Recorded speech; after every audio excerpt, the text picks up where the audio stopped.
Silence falls across the stars, then the alarms begin. In every corner of the Galactic Council's space, warning lights flash red. Massive ships drift from their docks. Fleets shift formation. Generals bark orders through static-filled channels.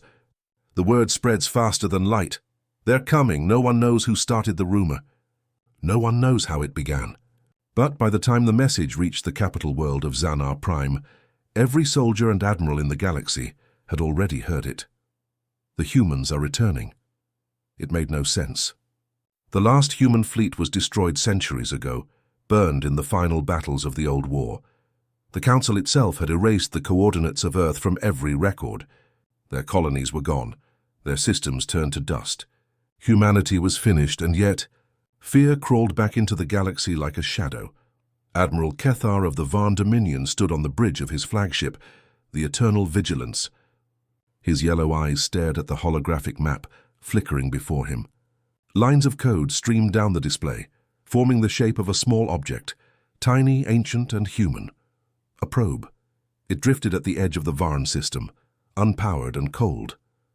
It had no weapons, no life signals, and no purpose. Yet when it appeared, every nearby sensor array went haywire. "It's a relic," said Commander Drex, his second-in-command. "Probably debris from the Old War." "Nothing to fear." Kethar didn't answer. His claws tapped against the console. "Run a deep scan," he said quietly. Drex hesitated. "Sir, we already—" "Do it again." A few tense seconds passed. The scan pulsed out, a sphere of blue light washing over the floating probe. Then, to their shock, the screen flickered. The probe's surface lit up with faint red symbols, human letters, old Earth standard. Kethar leaned forward as the computer translated the text aloud. "Hold the line." The crew went silent. Drex swallowed hard. "What does that mean?" Kethar whispered, "It means they're not gone." Across the stars, similar reports began to appear. On the cold world of Zyra 4, mining drones uncovered the remains of a human beacon still broadcasting a heartbeat signal. On the edge of the Corrid Nebula, a trade convoy vanished after sending one last message. Voices in the dark. Human voices. And on Crescent Station, a patrol ship found a graveyard of old human war machines, floating lifeless, until one of them turned its head and powered on. No shots were fired. No invasions began, yet entire fleets retreated, because the aliens remembered. They remembered what humanity had done long ago, how a weak, small species from a forgotten world had risen against empires that ruled for thousands of years, and won. They remembered the siege of Carthan, where human ships rammed dreadnoughts 10 times their size. They remembered soldiers who fought even after losing their weapons, after losing everything. They remembered the words of the last human admiral before the final battle. "If we fall today, the stars will remember that we fought, and now." The stars seemed to remember again. Back on the Eternal Vigilance, Kethar watched the probe turn slowly in the darkness. He had studied human history as a cadet. It fascinated him. How they survived against impossible odds. How they built alliances through war and destruction. But it was the last chapter that haunted him most. When the human homeworld fell, no one saw their fleet escape. But rumors said a single massive ship, the Arkema, vanished into deep space carrying what was left of their military command. The Council dismissed it as myth. But myths had a strange way of coming back to life. "Admiral," said Drex nervously, "the probe is transmitting again." "Audio signal only," Kethar turned. "Let's hear it." The bridge filled with static, and then a voice, old metallic human. "If you can hear this, we are coming home." The sound vanished. No one moved. Drex's voice trembled. "That message. It's dated over 200 years ago." Kethar said nothing. His eyes stayed fixed on the probe, watching its flickering light die out once more. "Prepare the fleet," he ordered. "For what, Admiral?" Kethar's voice dropped to a whisper. "For ghosts." Meanwhile, far beyond Varn space, on the rim of the Orion expanse, a group of scavengers picked through the wreckage of an old human battleship. They joked about ancient war stories, about how fragile humans were. Then, deep inside the hull, one scavenger found a sealed compartment still powered by a faint blue light. He pressed a hand to the glass. Inside, a screen flickered awake, showing the Earth flag, and a message beneath it. "Automated defense protocol. Reactivating." The scavengers didn't have time to run. Within hours, every major galactic network buzzed with panic. Energy readings surged from abandoned human systems. Old satellites reactivated. War beacons, thought destroyed centuries ago, began to pulse again. The galaxy's greatest powers sent fleets to investigate, but most never returned. The few that did came back silent, their crews pale. Shaken, whispering the same thing. They're watching. On the Council world, ambassadors screamed over each other in fear. Some called for peace. Others demanded preemptive strikes. But all of them, felt the same weight pressing on their chests. Fear. Because humanity's greatest weapon had never been their ships, or their guns, or their technology. It was their will. Even in defeat, they had left the galaxy trembling. And now as ancient systems stirred and lost signals awoke, every race in the stars asked the same question. If this is only the beginning, what happens when the real human army arrives? Admiral Cathar stood once more before the window of his flagship, watching distant stars pulse red in the dark. He didn't know if the humans still lived. He didn't know if they were friend or foe. But as those lights burned across the void, he felt something he hadn't felt in decades. Hope and terror woven together. He turned to his crew and said softly, "Send word to the Council, tell them. The ghosts of humanity have woken. Outside the stars burned brighter, and somewhere in the black an ancient machine whispered to itself, 'The line still holds.'" The stars looked calm again. Too calm. For 3 standard cycles there were no new signals, no strange readings, no new human ghosts appearing in the dark. The Galactic Council started to breathe again. Trade routes reopened. Fleets returned to patrol. Admirals began to believe maybe, just maybe, the fear had been an illusion. But peace never lasted long when humanity was involved. It began quietly, out near the edge of known space, in a sector few dared to travel. The system was called Raythan 6, a barren cluster of frozen worlds orbiting a dying sun. Only a few mining colonies remained there, run by desperate workers who didn't ask questions. One night, the mining station Caldrin's Hope detected movement beyond its sensor range. A single drifting ship appeared, small, battered, and cold. Its identification signal was ancient, written in a code no one had used in centuries. The miners called the nearest patrol. Within hours, 3 warships of the Hesh Dominion Navy arrived.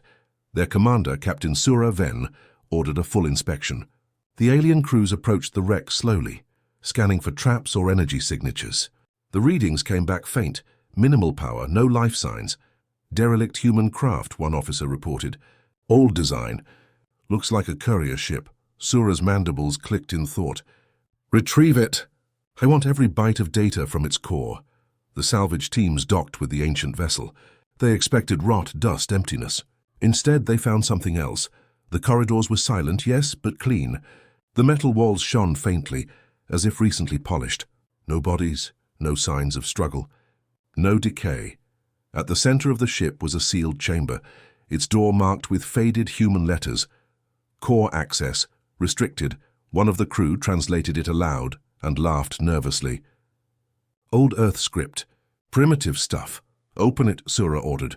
They pried the door open. Inside, a single light blinked. A console screen flickered alive, showing a grainy human face, expressionless, eyes staring forward. Then the speakers came to life.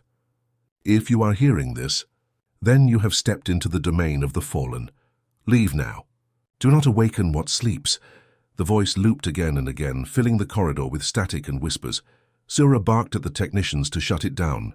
They pulled the cables, tore the screen apart, but the voice didn't stop. "Leave now. Do not awaken what sleeps." Panic spread. The team scrambled back to the airlock. One of them shouted that the ship's temperature was rising, that its engines were coming online. Sura's last command before the transmission cut out was simple: "Get us out of here." Then the entire derelict exploded in a silent flash of white light.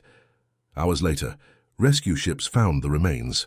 There was no debris, no heat, no trace of the Dominion team. Only their black boxes remained, all broadcasting the same message on repeat. "They're watching." Within days, the same thing began to happen across other sectors.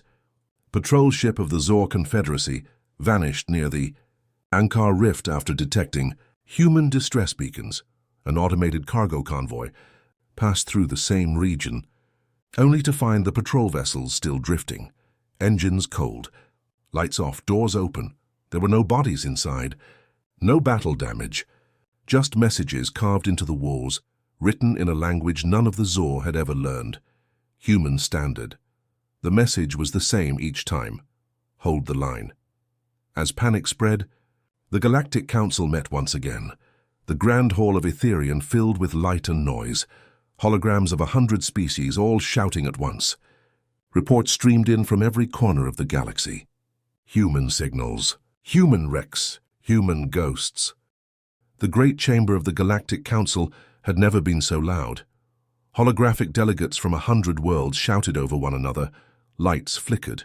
Translator drones sparked, and the air itself seemed to hum with fear. For weeks, strange signals had spread across the stars.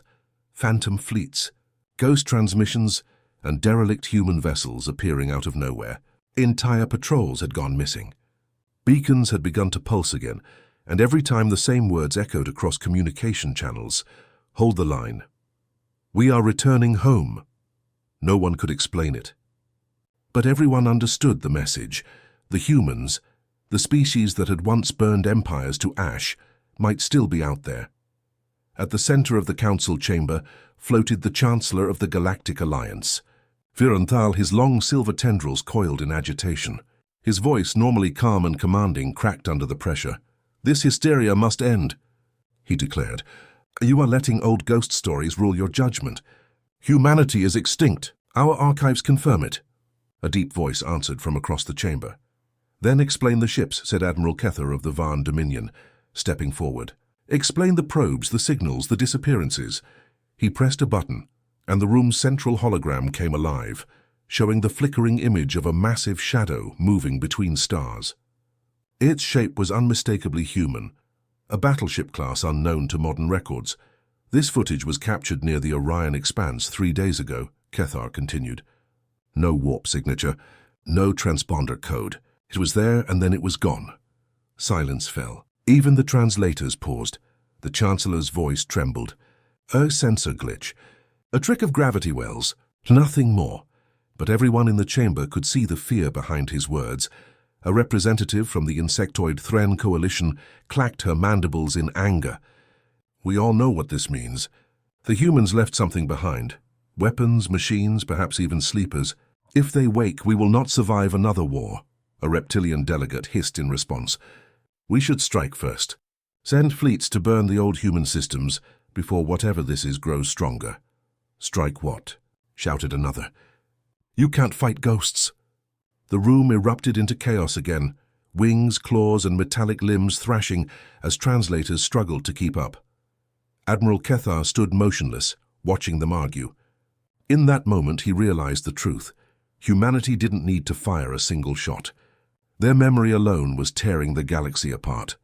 Outside the chamber, in the dim corridors of the Council Tower, smaller factions gathered in secret. Deals were whispered. Threats were made. The Dominion Navy began mobilizing ships along the border. The Hesh Empire activated its old war factories. Even the peaceful Sari Enclave, who had sworn never to build weapons again, began buying guns in silence. Everyone was preparing for a war no one wanted to admit was coming, and, somewhere far beyond their reach, ancient human satellites kept sending one repeating signal. System reboot Stage 2 initiated. Later that cycle, Kethar met privately with Chancellor Viron. The chamber was quiet now, dimly lit by the glow of the capital's skyline. "You saw the recordings," Kethar said. "You've read the reports. Tell me you don't believe it." Viron's eyes shifted uneasily. "Belief is irrelevant. If I say I believe, the Council will panic. Entire worlds could rebel." "They're already panicking," Kethar replied coldly. "Your silence feeds the fear." The Chancellor turned toward the window, his reflection shimmering against the stars. "You were there during the last war, weren't you, Admiral?" Kethar nodded once. "A young officer then." "Then you remember what they were like," Viron whispered. "How they fought. How they refused to die." Kethar's jaw tightened. "Yes, that's what frightens me most." Viron faced him. "If the humans truly return, can we win?" The Admiral didn't answer right away. He looked out at the stars, cold, endless, and ancient. Finally, he said, "No, but maybe we don't have to." Meanwhile, far from the Council worlds, the effects of the panic had already begun. In the Outer Rim, small colonies declared independence, claiming the central government could no longer protect them. Pirates and mercenaries began arming themselves with old human tech, scavenged from forgotten battlefields. In the core worlds, propaganda filled the news feeds.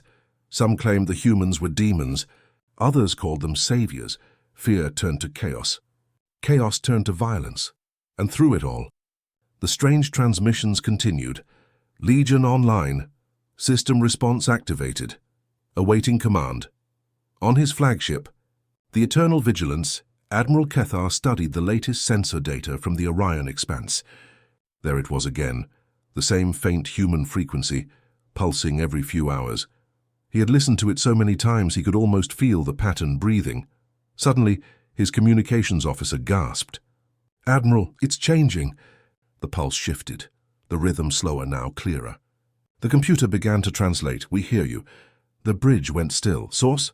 Kethar demanded. "Unknown, sir. The signal originated inside our own sector." Kethar's eyes narrowed. "How is that possible?" Before anyone could answer, the lights flickered. For a second, every screen on the bridge flashed white. Then the message appeared again, written across every display in bold human letters. "Do not fear." The line still holds. In the council chamber, alarms began to blare once more. Across every world in the Alliance, satellites caught a repeating visual. A wave of red lights igniting across the map of the Milky Way. Old human defense networks, thought to be dust for centuries, were turning back on. No one could explain how. No one dared to speak. In that single moment, every race in the galaxy understood the same chilling truth. The humans hadn't returned yet. But their machines had, and if the machines were awake, the real army wouldn't be far behind. Admiral Kethar stared at the stars. He didn't know if the humans would come as allies or conquerors. But one thing was certain, the galaxy was no longer theirs. Humanity's shadow had risen again, and before long, the light would follow. Beneath the frozen crust of Erebus 9, a dead moon long forgotten by any star chart, a single red light blinked in the dark. The sound was soft, a faint, rhythmic pulse echoing through miles of empty tunnels. Dust drifted like slow snow in the air. The silence had lasted for centuries. Then the machine spoke. "System wake protocol engaged." Electric sparks crawled through the ice. Walls lit up one by one. Massive generators coughed back to life. Filling the underground city with light for the first time in 200 years, the human colony was waking. In the central cryo hall, rows upon rows of stasis pods hissed open. Frost rolled across the metal floor as one by one, the sleepers inside took their first breath in centuries. Commander Elias Drake gasped, pulling off the oxygen mask. His chest burned, his skin pale from the long freeze. His heartbeat echoed in his ears, steady, strong. He blinked against the bright lights and looked around. Hundreds of pods were opening, revealing men and women in faded uniforms, the insignia of the Terran Defense Fleet, the last army of humankind. A voice crackled through the overhead speakers. "Welcome back, Commander Drake. Cryo sleep duration, 207 years." Drake's eyes widened. 207. "Years. Correct. Colony status functional. External conditions stable. Communications network partially active." He took a shaky breath. "What triggered the wake cycle?" There was a pause. Then the AI's voice lowered, almost hesitant. "Signal detected. Origin Orion Expanse. Classification, Human Military Code. Message reads, hold the line." The words hit him like a blade. Drake turned slowly toward the other pods. His crew, his soldiers, Kuis, were waking up one after another. The humans were alive again. Hours later, the colony's central hub buzzed with quiet activity. Machines hummed. Lights flickered. The air smelled of metal and thawing plastic. Drake stood before a large window overlooking the icy caverns. Behind him, the colony's AI core glowed faintly, taking the form of a human silhouette projected from blue light. The AI's name was ARA-9, Artificial Reconstruction Assistant. "Status report," Drake said, his voice steadier now. ARA's tone was calm and clear. "Primary systems at 80% capacity. Agricultural sectors offline. Orbital defenses dormant. However, we are receiving transmissions. From where? Everywhere, the AI replied. Multiple sources, all repeating ancient human signals. Drake frowned. Other colonies. Possibly, Ayara said. Or remnants of Project Legion. Drake turned sharply. Legion, that was sealed before we entered Cryo. Correct. But the signal code matches Legion's architecture. It appears someone reactivated it. He stared at the glowing map on the console. Dozens of red dots were appearing across known space. Old human worlds thought to be long dead, each pulsing faintly with the same repeating message. We are returning home. In the command chamber, officers gathered around the table. Captain Harlow, grey-haired and weary from the thaw, rubbed her temples. 2 centuries asleep and now this. The galaxy must think we're extinct. Drake nodded. Good, let them. She looked at him confused. Sir? He walked to the viewport, watching the icy winds sweep across the barren landscape above. Fear is the best weapon we ever had. If they think we're ghosts, then ghosts will be. Harlow hesitated. But what if these signals aren't from us, Commander? What if it's something else? Drake's gaze hardened. Then we find out who's using our name, and we remind them who humanity really is. The galaxy remembered. Even if they tried to forget, the stories remained, buried in archives, whispered in military schools, told as warnings to young officers. The humans were gone, yes, but their shadow still walked between the stars. And now that shadow was stirring again. On the learning world of Tisar, the grand historian of the archive, Elder Morvek, stood before his students. Hundreds of young alien scholars with silver eyes and impatient minds. They had gathered to hear the truth of the old war, now that strange human signals were spreading once more. Morvek's voice was soft, but every word carried weight. Young ones, he said, you were born in peace, but peace was bought with fear, the fear of a species that refused to die. He touched a control on his lectern. The lights dimmed. A holographic image appeared. Old battle footage, grainy and scarred with static. Dozens of small human ships darted between massive alien cruisers, moving faster than seemed possible. The alien fleet's guns fired endlessly, but the humans never stopped coming. This, Morvek said, was the siege of Carthon, one of our strongest fortresses. 100 capital ships against 10 human destroyers. A student raised a hand. 10 ships? That can't be true, Morvek smiled sadly. It is. 10 ships. And none of them returned. But neither did Carthon. The hologram shifted, showing the fortress world breaking apart, flames tearing through its surface. The human ships had rammed it, detonating their cores from within. The students gasped. Morvek continued. They called it tactical sacrifice. They would destroy themselves if it meant victory. That is what made them dangerous. Not their weapons, not their strength, but their will. He looked over the silent crowd. And now, after 2 centuries of silence, we hear their voices again. Tell me, children, if they have truly returned, what chance do we have? No one answered. Across the galaxy, on the industrial world of Raxar Prime, an old soldier sat alone in a steel barrack, watching the same footage replay on a tiny screen. His name was General Vaughn, one of the last living veterans of the human wars. He remembered the smell of burnt metal, the sound of human boarding parties breaking through bulkheads. They never screamed, never begged, they just kept coming. He took a long breath and whispered, "We should have finished the job when we had the chance." But deep down, even he knew the truth. Humanity had finished their job. They had built their legacy not on victory but on fear. Now that legacy was alive again. In the capital world's council tower, chaos reigned once more.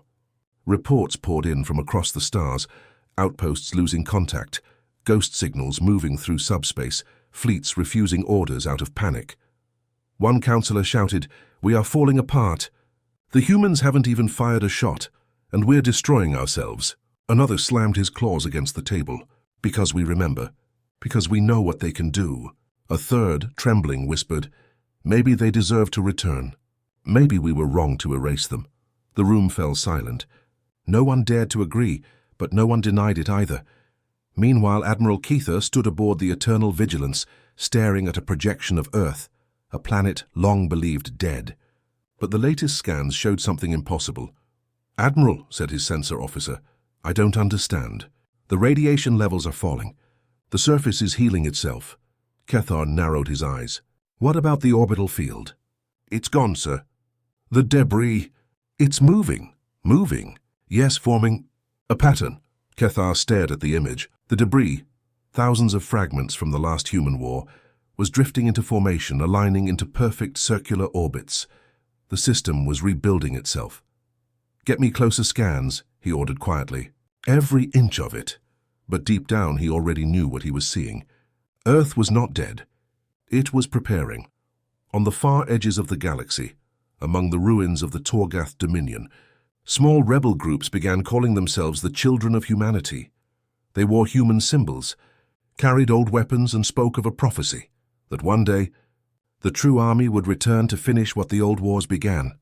Some said the humans had become machines. Others believed they had ascended beyond flesh entirely. But all of them agreed on one thing. Humanity never truly lost. They simply waited for the galaxy to destroy itself. In the archives of the Thren Coalition, an ancient file was opened for the first time in 2 centuries. It was labeled Do Not Access Humanity Codex. Inside were recordings taken from the final days of the war. Human officers speaking into cameras, their eyes tired but unbroken. One man, identified as Admiral James Arlen, looked directly into the lens and said, "To whoever finds this, remember us not for what we destroyed, but for what we refused to become. We were fragile. We were flawed, but we endured. And if the stars ever forget us, we will make them remember." The screen went black. The alien archivist closed the file and whispered, "They warned us." Admiral Cathar watched the stars from his bridge once more. The news was everywhere now. Sightings of human drones, abandoned stations reactivating, and entire sectors going silent. The fear was spreading faster than light. He spoke quietly to his crew. "Do you know what the humans' greatest weapon was?" No one answered. "It wasn't their ships," he said. "It wasn't their soldiers. It was this, what you feel now. The fear that they could be anywhere. The fear that even if you kill one, another will rise." He turned toward the viewport, where a faint red beacon blinked in the distance, one of many. "And that fear," he said softly, "is already winning." Far away, in the darkness beyond the galactic rim, a fleet began to stir. Thousands of massive vessels, old but intact, powered on in unison. Their hulls bore the faded mark of Earth's last military, the Terran Defense Fleet. A signal pulsed through the void. Phase 3, Awakening Protocol. The stars rippled, and somewhere in the chaos of the living galaxy, the first true whispers of war began again. The humans were not just returning, they were remembering too. The first beacon lit up over the dead moon of Epsilon Prime, then another, and another. Across the void, a chain of ancient Terran signals began to awaken, one after the other, like the heartbeat of something vast and alive. For centuries, they had slept beneath dust and silence, buried under the wreckage of forgotten wars. Now the stars themselves seemed to pulse with light, red, rhythmic, and deliberate. No one in the galaxy could explain it, but everyone could feel it.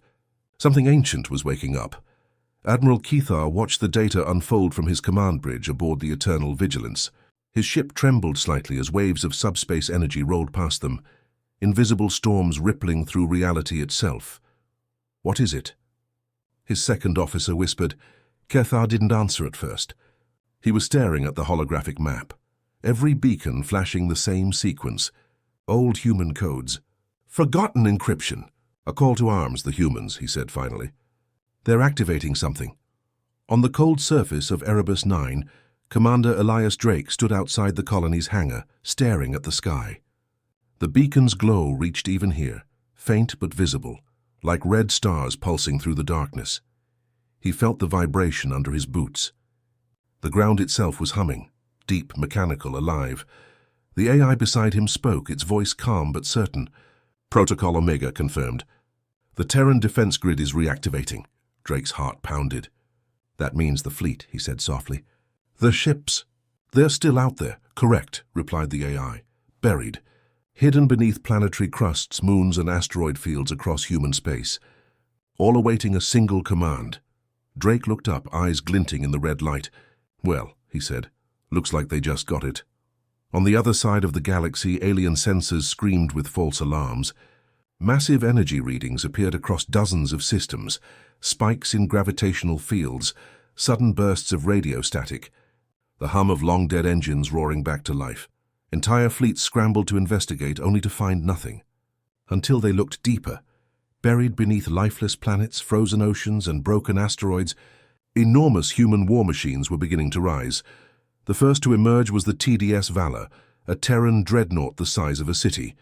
Its hull was scarred and silent, coated with centuries of ice and stone. Then, with a low rumbling vibration, its engines ignited, lighting up the void like a new sunrise. Alien patrols nearby froze as their scanners confirmed the impossible. Human ship detected. Active, powered, armed. When the Valor transmitted its first message, it was not a threat, only a single word. Awake. In the Galactic Council's war room, chaos exploded. Hundreds of transmissions poured in, reports of energy surges, missing fleets, and old human coordinates coming online. A counselor slammed his fist onto the table. It's them. The old warships, they never died. They just went to sleep. Another shouted, Then we must strike now! Before they regroup. Admiral Kethar appeared on the central feed, his face pale under the glow of data. No, he said sharply. You don't understand. They don't need to regroup. They already are. Across deep space, more Terran vessels woke. The TDS Hammerfall, the Odyssey, the Nightwind, the Iron Rain, each one rising like a giant from the grave. Their hulls were marked with old symbols, faded flags of Earth, cracked but proud. Their systems came online one by one.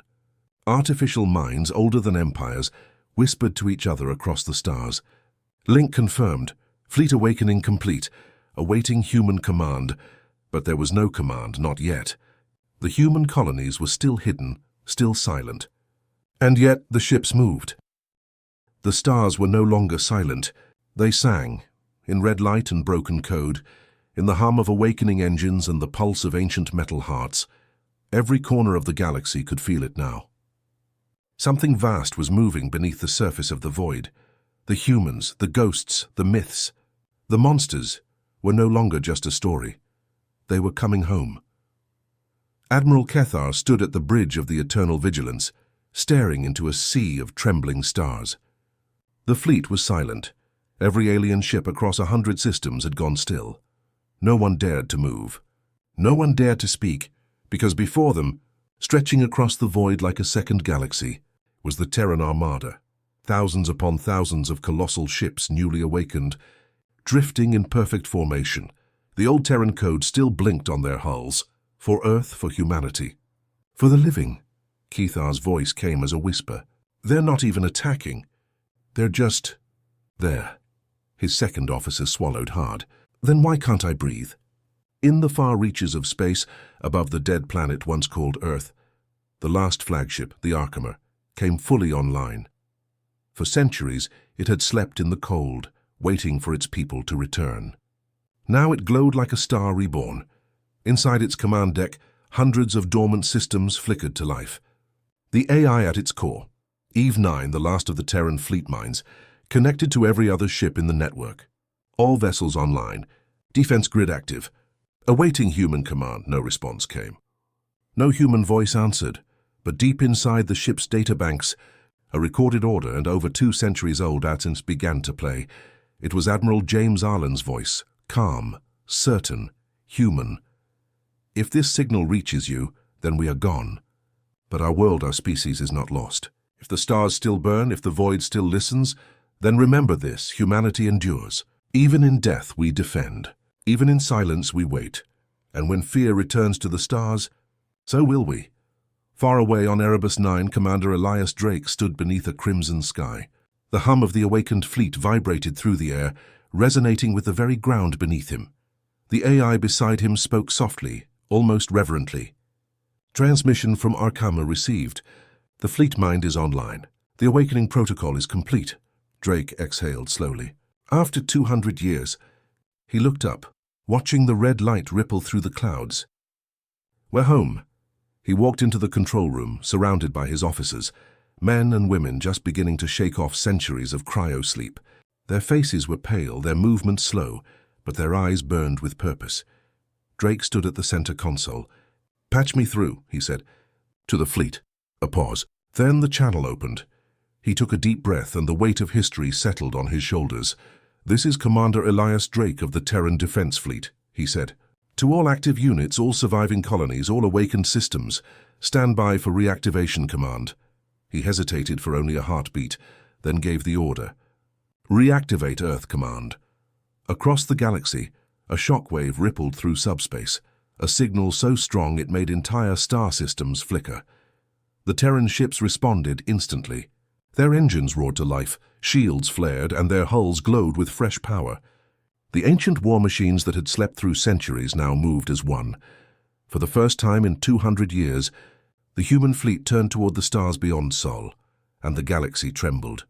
On the bridge of the eternal vigilance, alarms screamed. Every scanner was overwhelmed by the energy readings from Sol. The once-dead system now blazed brighter than any sun. "Admiral," a technician shouted, "we're detecting full fleet mobilization. They're aligning their ships toward the galactic core." Kethar stared, stunned. "They're not attacking us," he said quietly. "They're organizing, they're rebuilding." He turned slowly to his crew. "Do you understand what this means?" No one replied, so he said it himself. "It means we're no longer the masters of this galaxy." In the hidden archives of the Thren Coalition, scholars watched the same data and wept in silence. For them it was not just fear, it was awe. The humans had done what no other species ever had. They had vanished, and yet returned stronger than before. They had died, and still they lived. One of the younger scholars whispered, "How did they do it?" The elder beside him smiled faintly. "Because they never believed in endings." Meanwhile, on the rebel world of Raxar Prime, the children of humanity gathered outside their underground fortress. They watched the skies as human ships, real ones, not myths, passed overhead in perfect formation. Their leader fell to his knees. "They're real," he whispered. "The old gods of war. They're real." Around him others began to chant in awe, repeating the ancient human phrase they had memorized from relics and data shards. "Hold the line." The words echoed through the canyons and into the sky, where they were caught by the comms of the passing human fleet, and for the first time in centuries, a human voice replied. "Line held." The fleet began transmitting messages across every known channel. Simple words, but powerful ones. "We are humanity. We have returned. Do not be afraid unless you give us reason to be." Some species fled their worlds. Others fell to their knees. A few, the brave or the foolish, prepared for war, but there was no war. Not yet. Human ships didn't fire. They didn't invade. They simply stood guard, one in orbit of key worlds near trade routes, over ancient battlefields, watching, waiting, protecting something invisible. When questioned, they gave only one answer. "We remember what you forgot. Peace born from strength." Inside the Arkham, the fleet mind Eve 9 scanned the galaxy and calculated possibilities. She saw chaos, fractured alliances, frightened worlds, and countless empires trembling on the edge of collapse. Then she activated one final protocol. Reconnection to all remaining human outposts established. Human presence confirmed. From deep space colonies, from cryogenic vaults hidden under alien suns, from sleeper ships drifting between stars, humanity began to awaken. Men and women opened their eyes to a galaxy that had forgotten them. But they had not forgotten the galaxy. Commander Drake stood on the observation deck of Erebus 9 as the stars above filled with movement. His second-in-command approached him quietly. "Sir, what's our next move?" Drake watched the light of the fleet spread across the void, a storm of human fire among alien suns. "Our next move?" he said softly. "We remind them of what?" He turned, his expression calm, proud, certain. "Of who we are." The galaxy's news networks would later call it the Second Dawn, a moment in time when an ancient species returned from the dead, not to conquer, but to stand once more among the stars.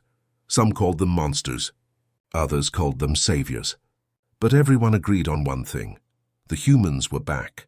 And even before they spoke a word, the galaxy could already feel it. The same old fear, mixed now with awe and respect. Back aboard the Arkhammer, Eve 9 sent one final transmission. Across every language, every species, every world. "We have seen your wars. We have seen your peace. We will not rule you. We will not destroy you. But remember this, humanity endures. We are not your past. We are your mirror. And if you ever seek to enslave, to conquer, to burn, we will be there waiting." The message ended. The stars fell silent again. But it was a different kind of silence now. The silence that comes before hope, before history begins anew. Admiral Kethar stood at his window, watching the human fleet fade into the distance. He spoke softly, almost to himself. "They returned," he said. "And they didn't need to fire a single shot." His officer turned to him. "Are they enemies, sir?"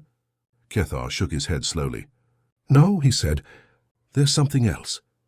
He looked out at the glowing human armada, spreading across the stars like a second dawn. They're what we could have been, if we weren't so afraid. And far away, in the deep cold silence between galaxies, the humans kept moving, rebuilding their worlds, rekindling their flame. They did not come for conquest. They came for remembrance, because in the end, that was humanity's greatest weapon. Not power, not numbers, not fear, but the will to return. And as the galaxy trembled in awe, a single message pulsed through the void once more. The real human army has arrived.